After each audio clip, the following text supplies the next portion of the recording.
Good morning to all. Please subscribe the channel and press the bell icon for more video updates. Today is 23rd November of 2020 and it's a Monday today. चलिए आज analysis शुरू करने से पहले कुछ questions पूछ लेते हैं। पहला क्वेश्चन आता है, freedom of speech and expression जो होता है, freedom of speech and expression वो किस आर्टिकल में मेंशन है? ये आपको बताना है, आर्टिकल नंबर बताना है, कौन से आर्टिकल में मेंशन है ये आपको बताना है। दूसरा क्वेश्चन आता है कि आर्टिकल 11 क्या डिफाइन करता है? आर्टिकल 11 क्या डिफाइन करता है ये आपको कमेंट सेक्शन में बताना है। इन दोनों क्वेश्चंस का जवाब आप कमेंट सेक्शन में दें। साथ ही साथ आपको कोई डाउट हो एनालिसिस से रिलेटेड वो भी आप कमेंट सेक्शन में पूछ सकते हैं। आप हमारे टेलीग्राम चैनल को भी सब्सक्राइब कर सकते हैं। क्वेश्चन आर 247 क्या कहते हैं, क्वेश्चन आर 247 डालेंगे तो आप इस लोगों के साथ चैनल को सब्सक्राइब कर सकते हैं, या डिस्क्रिप्शन पर लिंक भी दी हुई है, वहाँ से भी क्लिक करके आप चैनल को सब्सक्राइब कर सकते हैं, जहाँ पर आपको सारे पीडीएफ नोट्स मिल जाएंगे। ये जो नोट्स मिलते हैं आप वहाँ यहाँ से आप अपने अपने नोट्स बना सकते हैं। जो हम लोग एनालिसिस करते हैं सारे पीडीएफ नोट्स मिल जाते हैं यहाँ पे आपको।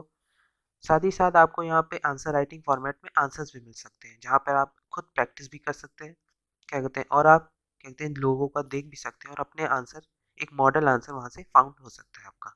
चलिए आज की एनालिसिस शुरू करते हैं। पहली न्यूज़ देखते हैं। पहली न्यूज़ आती है, uproar over Kerala law to curb abusive content. की क्या कहते हैं कि जो केरला लॉ, जो पुलिस लॉ था, केरला पुलिस एक्ट 2011, क्या कहते हैं उसमें एक अमेंडमेंट हुआ है, जिससे क्या कहते हैं जो लोकल लॉ इन्फोर्समेंट था वो और ज़्यादा पावरफुल हो गया है। जो अब्यूसिव कंटेंट वहाँ पे चल रहा था उसको रोकने के लिए, जो वहाँ पे दिक्कतें चल रही थी उसको रोकने के लिए। तो इसमें यही दिया गया है इस न्यूज़ में कि उस अमेंडमेंट के बाद जो अपोजिशन है या जर्नलिस्ट हैं और जो सिविल राइट एक्टिविस्ट हैं, उनका कहना है कि ये पूरी तरह से उनका फ्रीडम ऑफ प्रेस और freedom of speech and expression को वो लोग डैमेज कर रहे हैं। पूरी तरह से उनकी जो राइट्स होते हैं लोगों के, उनको वो वायलेट कर रहे हैं, ऐसा इसमें कहा गया है। तो इसमें पूरे में बताया गया है कि जो अमेंडमेंट हुआ है उसके कारण नॉट अगेंस्ट फ्री स्पीच से पिनारई विजयन, की जो अपोजिशन है, जो जर्नलिस्ट है, पूरी तरह से उन्हें अपोज किया जा रहा है, जो केरला पुलिस एक्ट 2011 में अमेंडमेंट हुआ है। इसमें इस पूरी न्यूज़ में वही बात की गई है। चलिए अगली न्यूज़ देखते हैं हम लोग। अगली न्यूज़ आती है, Arunachal Pradesh CM pushes for highway along Tibet border. की कहते हैं कि जो अरुणाचल प्रदेश के सीएम है, उन्होंने कहा है कि जो तिब्बत बॉर्डर है, जो इंडिया तिब्बत बॉर्डर है, उस पर क्या कहते हैं एक हाईवे होना चाहिए, एक फ्रंटियर हाईवे की बात की गई है। इसमें कहा गया है, जैसे हमने देखा जो स्टैंड ऑफ हुआ लद्दाख में, उसके इंडिया और चाइना के बीच में आर्मी मई में, उसके बाद कहा जा रहा है कि अरुणाचल प्रदेश में भी ऐसा हो सकता है, चाइना स्टेप्स ले सकता है उधर से। इसलिए हमें क्या कहते हैं वहाँ पे हाईवे प्रोजेक्ट की बात की गई है, फ्रंटियर हाईवे प्रोजेक्ट की बात की गई है, जिसमें इंडियन तिब्बतन बॉर्डर की बात की गई है, जिससे एक फास्टर मूवमेंट हो सके ट्रूप्स का, अगर वॉर की सिचुएशन वहाँ पे आती है। क्योंकि अरुणाचल प्रदेश में चाइना बहुत ज़्यादा एक्टिव रहता है, वो कभी भी वहाँ पे वॉर खड़ा कर सकता है। इसलिए हमें इस तरह के हाईवे की ज़रूरत है, जिससे हम क्या कहते हैं वहाँ पे जो ट्रूप्स हैं हमारे, एक जगह से दूसरी जगह आराम से जा सके और तेज़ी से जा सके, मूवमेंट उनका तेज़ हो सके। इसलिए ये इम्पोर्टेंट है। तो वहाँ के सीएम जो पेमा खंडू है, उन्होंने ऐसा कहा है कि फ्रंटियर हाईवे प्रोजेक्ट की वहाँ पे अरुणाचल प्रदेश में इस वक्त ज़रूरत है। चलिए अगली न्यूज़ देखते हैं। अगली न्यूज़ आती है, विद 6,746 न्यू केसेस दिल्ली कोविड-19 टेली रीचेस 5,29,000। की कहते हैं कि फिर से जो थर्ड सिचुएशन चल रही है, कुछ जगहों पे थर्ड, वो तीसरी लहर है, कई जगहों पे दूसरी लहर है। तो जैसे केसेस फिर से बढ़ रहे हैं, तो वैसे ही दिल्ली में भी हमारी कैपिटल है, वहाँ पे केसेस बढ़ते जा रहे हैं। क्या कहते हैं हर जगह ही लगभग केसेस बढ़ रहे हैं। यूपी हो गया या हरियाणा हो गया, पंजाब हो गया, या कोई भी स्टेट हो, वहाँ पे फिर से कोविड के केसेस बढ़ने लगे हैं। ये फेस्टिवल जो क्रॉस हुआ है, फेस्टिवल के बाद से ये केसेस बढ़ने लगे हैं। तो इसमें बताया गया है कि 400 नए आईसीयू बेड्स जोड़े गए हैं कोविड-19 पेशेंट्स के लिए, हेल्थ मिनिस्टर ने ऐसा बताया। तो इस पूरे न्यूज़ में वही बताया गया कि वायरस स्प्रेड कैसे बढ़ा है, कितने परसेंट बढ़ा है, कितनी फैटिलिटीज़, मोर्टेलिटी कितनी हुई है, वही उसी के बारे में इसमें पूरा बताया गया है। चलिए अगली न्यूज़ देखते हैं हम लोग। अगली न्यूज़ आती है, police file chargesheet against x JNU students. क्या कहते हैं जो उमर है, उमर सईद और क्या कहते हैं उमर खालिद और साजिल इमाम, उनके भी उनके लिए उनको बुक किया गया यूपा के अंदर, अनलॉफुल एक्टिविटीज प्रिवेंशन एक्ट के अंदर। उन्हें क्या कहते हैं जेल में है वो लोग सब, तो उनके अगेंस्ट पुलिस फाइल चार्जशीट हुई है, चार्जशीट फाइल हुई है। एक्स जेएनयू स्टूडेंट्स ये दोनों हैं। तो हम लोग देख लेते हैं ये यूपा होता क्या है, अनलॉफुल एक्टिविटीज प्रिवेंशन एक्ट, इसको देख लेते हैं। अनलॉफुल एक्टिविटीज प्रिवेंशन एक्ट, ये जो रिसेंटली कई एक्टिविटीज ये अभी हुआ था, कि कई जर्नलिस्ट और स्टूडेंट्स को इस एक्ट के तहत अंदर किया गया था। ये पास हुआ था 1967 में। इसका एम था कि अनलॉफुल एक्टिविटीज़ जो होती हैं, अनलॉफुल एक्टिविटी एसोसिएशन होते हैं, उनको रोकना। ये रिफर्स टू एनी एक्शन, जो कोई भी एक्शन हो इंडिविजुअल द्वारा या एसोसिएशन द्वारा, जो एक तरह से डिस्टर्ब लगाए, एक तरह से क्या कहते हैं टेरिटोरियल इंटीग्रिटी को डैमेज करे, सॉवरेनिटी ऑफ इंडिया को डैमेज करे, उसके अगेंस्ट ये एक्ट लगता है। ये पूरी तरह से पावर देता है सेंट्रल गवर्नमेंट को कि वो सेंटर पूरी तरह से पावर में आ जाए और जो ये अनलॉफुल एक्टिविटीज़ कर रहा है उसके अगेंस्ट एक्शन ले। इसमें डेथ पेनल्टी और लाइफ इम्प्रिजमेंट हाईएस्ट पनिशमेंट है। डेथ पेनल्टी तक इसमें पनिशमेंट है जो हाईएस्ट है। इसके तहत जो बोथ फॉर इंडियन और फॉरेन नेशनल्स को चार्ज किया जा सकता है। कोई भी फॉरेन नेशनल्स आए, अगर वो भी इस तरह की एक्टिविटीज़ करता है तो उसको भी उसके अंदर बुक किया जा सकता है। तो इसमें ये भी है कि 2014 का जो अमेंडमेंट हुआ उसके बाद टेररिस्ट एक्ट को भी इसमें जोड़ दिया गया। 2004 से पहले जो अनलॉफुल एक्टिविटीज़ थी, वही ये जो टेरिटरी, जो सक्सेशन ऑफ टेरिटरी हो गया या सेशन ऑफ टेरिटरी हो गया, उसके अंडर आती थी। जो एक्ट है एम्पावर करता है director general of national investigation agency NIA के जो डायरेक्टर होते हैं उनको पावर देता है कि वो सीज कर सकते हैं और अटैचमेंट ऑफ प्रॉपर्टी जो उस केस से रिलेटेड हो। और जो डायरेक्टर होते हैं वो भी एक्शन ले सकते हैं जो भी ये अनलॉफुल एक्टिविटीज़ करता है। तो अभी जो अगस्त में, पिछले अगस्त जो हुआ 2019 में, unlawful activities prevention amendment bill 2019, उसमें डेजिग्नेट किया गया कि individual as terrorist on certain ground, कि बताया गया कि किन ग्राउंड पे आप किसी इंसान को टेररिस्ट घोषित कर सकते हैं। तो वो कुछ ग्राउंड से उनके उस पर उन्हें टेररिस्ट घोषित किया जा सकता है कि वो अनलॉफुल एक्टिविटीज़ कर रहे हो या उनके पास हथियार फाउंड हुए हो जो दूसरों को डैमेज करने के लिए। इस तरह के कई ग्राउंड्स हैं जिन पर उनको क्या कहते हैं टेररिस्ट घोषित किया जा सकता है किसी भी पर्सन को। चलिए अगली न्यूज़ देखते हैं। आज का पहला एडिटोरियल आता है पीसफुल पॉसिबिलिटीज़, कि जैसे हम जानते हैं कि इलेक्शंस आने वाले हैं जम्मू कश्मीर में। अभी जो लोकल बॉडी इलेक्शंस होते हैं जम्मू कश्मीर में, अब ये पहली बार होगा जब से वो यूनियन टेरिटरी बना है कि कोई वहाँ पे इलेक्शन हो रहा हो। तो इसमें यही बात की गई है कि जो ये पहली डेमोक्रेटिक एक्सरसाइज होगी सेंटर के द्वारा, जम्मू कश्मीर स्पेशल स्टेटस अब पा गया है। जब से स्पेशल स्टेटस हटा है और जब से नया यूनियन टेरिटरी बना है जो जम्मू कश्मीर और लद्दाख को अलग अलग किया गया है, उसके बाद ये पहली बार होगा कि वहाँ पे इलेक्शन कोई हो रहा। तो अब सबसे पहले होने वाले हैं पंचायती राज इलेक्शन, वो भी नवंबर 28 से शुरू हो रहे हैं।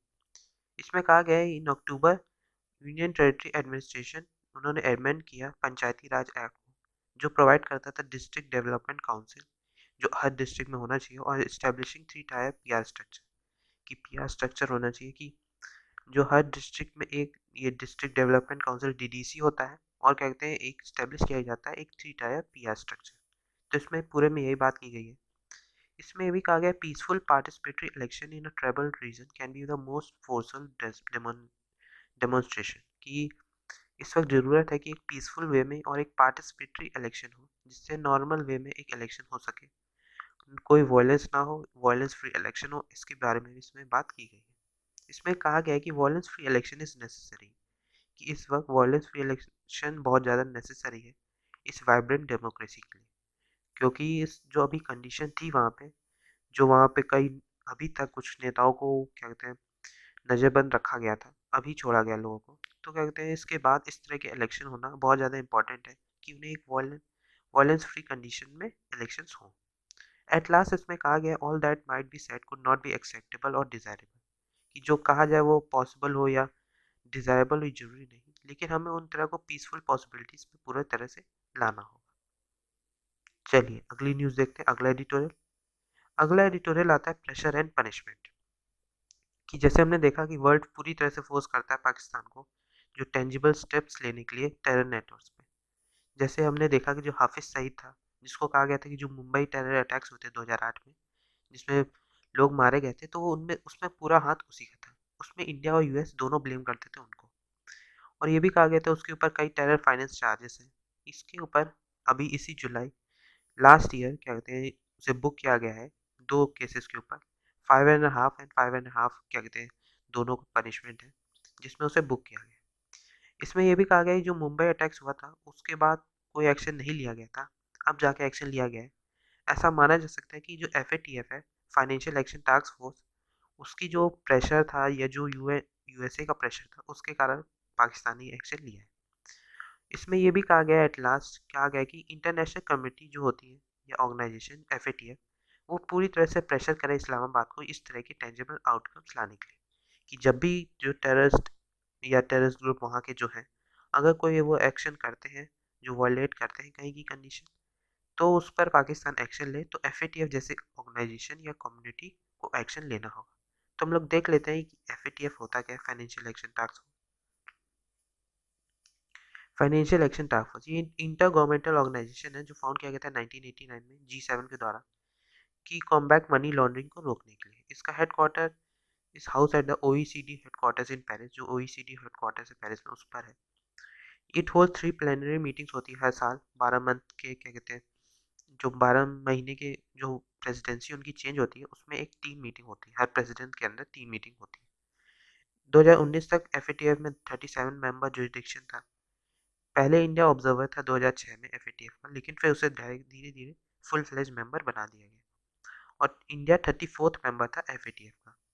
EAG एक रीजनल बॉडी होती है जो कंप्राइज करती है 9 कंट्री को, India, Russia, China, Kazakhstan, Kyrgyzstan, Tajikistan, Turkmenistan, Uzbekistan और बेलारूस। ये एक एसोसिएट मेंबर है FATF का। इसका रोल क्या होता है FATF का, कि जो rise of the global economy है, जो फाइनेंशियल क्राइम्स है उनको रोकना है, रिकमेंडेशन देना फाइनेंशियल क्राइम से रोकने के लिए, मनी लॉन्ड्रिंग और इस तरह की एक्टिविटीज जो होती है उनको रोकना। इसमें ब्लैक लिस्ट और ग्रे लिस्ट होती है। पाकिस्तान अभी ग्रे लिस्ट में था, उसको क्या कहा जा रहा था कि वो ब्लैक लिस्ट में कर दिया जाएगा अगर वो कुछ एक्टिविटीज है उनको पूरी नहीं करता है फरवरी तक। तो ब्लैक लिस्ट में होता है कि जो कंट्रीज होती है ब्लैक लिस्ट में उनको नॉन कोऑपरेटिव कंट्रीज या टेरिटरीज माना जाता है, उनको कोई हेल्प नहीं की जाती। और ग्रे लिस्ट में कुछ कंडीशन होती है, जो कंट्रीज जो होती हैं उनको जो सपोर्ट करती है टेरर फंडिंग या मनी लॉन्ड्रिंग को, उनको ग्रे लिस्ट में रखा जाता है और कुछ चेकलिस्ट दी जाती है जिनको पूरा करके ही वो ग्रे लिस्ट में रह सकते हैं या उनसे क्योर हो सकते हैं, नहीं तो उनको अगर वो फुलफिल नहीं करते तो ब्लैक लिस्ट में कर दिए जाएंगे। चलिए अगली न्यूज़ देखते हैं। अगला एडिटोरियल आता है, in vaccine race last lab the key steps for India. कि जैसे हमने देखा है कि वैक्सीन जो हर कंट्री वैक्सीन बना रही है और इंडिया में कई वैक्सीन बन रही है, और इस कंडीशन में वैक्सीन जो लास्ट कंडीशन चल रही है, कई वैक्सीन जो फेज 3 में ट्रायल में है, तो उसमें इस तरह में कंडीशन में बहुत ज़्यादा जरूरी है कि इंडिया के लिए एक तरह से आइडियल वैक्सीन बनाना। इसमें यही बात की गई कि वैक्सीन जो होगी, कई वैक्सीन ऐसी बन रही है कि उनमें नीडल फ्री डिलीवरी, या कुछ वैक्सीनें बहुत कोल्ड टेम्परेचर में रखी जाएँ, इस तरह की वैक्सीन है, और कुछ वैक्सीन है कि 50% या 60% इफेक्टिव से है। तो इस एडिटोरियल में यही बात की गई। इसमें यही कहा गया कि हिस्टोरिकल हमने कई डेवलप किए हैं, डेवलपमेंट ऑफ कोरोना वैक्सीन कई डेवलप की, जैसे सार्स हो गई, with development of vaccine against जैसे सीवियर एक्यूट रेस्पिरेटरी सिंड्रोम के अगेंस्ट हमने डेवलप की थी, मिडल ईस्ट रेस्पिरेटरी सिंड्रोम के लिए, मर्स के लिए। तो इस तरह की वैक्सीन हमने कई पहले भी डेवलप की है। इसमें ये बात की गई है। इसमें ये भी कहा गया है, इस स्टेज में ये इंपॉर्टेंट है, it is not possible to comment much on the duration and breath of protection, कि हम उन प्रोटेक्शन या कब तक वो इफेक्टिव होंगी उस पर हम कमेंट नहीं कर सकते वैक्सीन कैंडिडेट्स में, या हम जो सीरियस एडवर्स इफेक्ट इस वक्त चल रहे हैं, फिर से जो लहर शुरू हो गई कोविड-19 की, केसेस फिर से बढ़ने लगे, तो हमें इस वक्त वैक्सीन की बहुत ज़्यादा ज़रूरत है, नहीं तो केसेस एट लास्ट बहुत ज़्यादा बढ़ जाएंगे, फर्टिलिटी रेट बहुत ज़्यादा बढ़ जाएगा। इसमें कहा गया है कि हमें पूरे एडिटोरियल में वही बात की गई है कि जो किस तरह से वैक्सीन बांटी जाएगी। जैसे इसमें कहा गया है, पहले हेल्थ केयर वर्कर्स जो हैं उनको प्रोवाइड किया जाएगा, ऑर्गेनाइज सेक्टर्स में या वर्क प्लेसेस या स्कूल्स में जो बच्चे हैं उनको प्रोवाइड किया जाएगा, फिर धीरे धीरे नॉर्मल जो पब्लिक है उन तक पहुँचाया जाएगा। तो सबसे पहले हेल्थ केयर वर्कर्स, फिर जो बूढ़े लोग हैं, फिर उसके बाद जो बच्चे हैं उनको वैक्सीन ये करानी चाहिए। इसमें एट लास्ट कहा गया है कि मेजर चैलेंज आता है कि मैनी पीपल्स के लिए, कि ये किस तरह की वैक्सीन होगी, पे क्या पैसे देने पे होगी या क्या कहते हैं फ्री ऑफ कॉस्ट लोगों तक प्रोवाइड जाएगी, ये बात अभी तक डिस्क्लोज नहीं हुई है। तो इस पूरे एडिटोरियल में यही बात की गई वैक्सीन के ऊपर, कि जो कई वैक्सीन है जो ट्रायल्स में है, जो फेज 3 ट्रायल्स में भी कई इंडियन की वैक्सीन है, तो इस तरह की कंडीशन में किस तरह से उनकी डिलीवरी होगी, उस पूरे एडिटोरियल में बताया गया है। चलिए अगली न्यूज़ देखते हैं हम लोग। अगली न्यूज़ आती है, CBI arrest ex Karnataka minister Roshan Baig. तो इसमें इंपॉर्टेंट आता है CBI, तो CBI को हम लोग अलग से देख लेते हैं। CBI एक क्रिमिनल इन्वेस्टिगेशन एजेंसी इंडिया की, ये फंक्शन करती है under the superintendence of department of personnel, ministry of personnel और pension and public grievances, government of India के अंदर वर्क करती है। ये एक क्या कहते हैं नोडल पुलिस एजेंसी है जो कोऑर्डिनेट करती है behalf of Interpol member countries के। इसका कन्विक्शन रेट 65 to 70% है और ये बेस्ट इन्वेस्टिगेशन एजेंसी वर्ल्ड की मानी जा सकती है। इनके जो डायरेक्टर सीबीआई होते हैं वो पहले इंस्पेक्टर जनरल ऑफ पुलिस होते थे। 2014 तक इसे अपॉइंट किए जाते थे ये डीएसपी एक्ट 1946 के द्वारा, लेकिन फिर उसके बाद 2014 में जो लोकपाल एक्ट पास हुआ उसमें सीबीआई डायरेक्टर एक कमेटी के द्वारा अपॉइंट किए जाते हैं जो हेड की जाती है प्राइम मिनिस्टर के द्वारा। इस कमेटी में और मेंबर होते हैं leader of opposition, leader of single largest opposition party, chief justice of India, supreme court जज, इसके मेंबर होते हैं। एक होम मिनिस्ट्री की लिस्ट भेजी डीओपीटी को और डीओपीटी चेक करता है कि उसकी सीनियरिटी, इंटीग्रिटी और एक्सपीरियंस के हिसाब से उनमें चेक करता है कि कौन सा क्या कहते हैं एलिजिबल है कि वहाँ तक एक डायरेक्टर बन सकता है सीबीआई का। जो डायरेक्टर ऑफ सीबीआई होता है उन्हें सिक्योरिटी मिलती है 2 साल की बाय द सीवीसी एक्ट 2003 के द्वारा। चलिए अगली न्यूज़ देखते हैं। अगली न्यूज़ आती है India Thailand Singapore naval exercise concludes. कि इसमें बताया गया जो इंडिया थाईलैंड और सिंगापुर के बीच में ट्राइलेटरल नेवल एक्सरसाइज हो रही थी सिटमैक्स, और जो उसका 27th एडिशन है India Singapore bilateral maritime exercise का सिम्बेक्स का, जो हेल्ड होती थी हर नवंबर, सेम एरिया नवंबर 23 to 25 जो इस साल हुई है। तो इस सिम्बेक्स का ही 27th एडिशन है सिटमैक्स। तो हम लोग देख लेते हैं सिम्बेक्स क्या होता है। सिम्बेक्स नेवल एक्सरसाइज को हम लोग अलग से देख लेते हैं। सिम्बेक्स ये सिंगापुर इंडिया मैरिटाइम जो बायलैटरल एक्सरसाइज होती थी नेवल एक्सरसाइज दोनों कंट्रीज के बीच में अंडमान सी और बे ऑफ बंगाल में, ये एक अनप्रेसिडेंटेड लेवल ऑफ एंटरप्रेनेबिलिटी है जहाँ पर शिप्स, सबमरीन्स, एयरक्राफ्ट इंडिया और सिंगापुर के मिलते थे, पार्टिसिपेट करते थे एक मल्टी डायमेंशनल एक्सरसाइज में सी में, जो बहुत हाई डिग्री ऑफ कॉम्प्लेक्सिटी के साथ होता था। इसका इंसेप्शन हुआ था 1993 में और उसके बाद से ये सिम्बेक्स एक टेक्टिकल और ऑपरेशनल कॉम्प्लेक्सिटी हो चुका है। तो ये पूरी तरह से एक नेवल एक्सरसाइज थी, इंडिया मैरीटाइम बायलैटरल एक्सरसाइज मान सकते हैं। Singapore India maritime bilateral exercise इसका फुल फॉर्म है।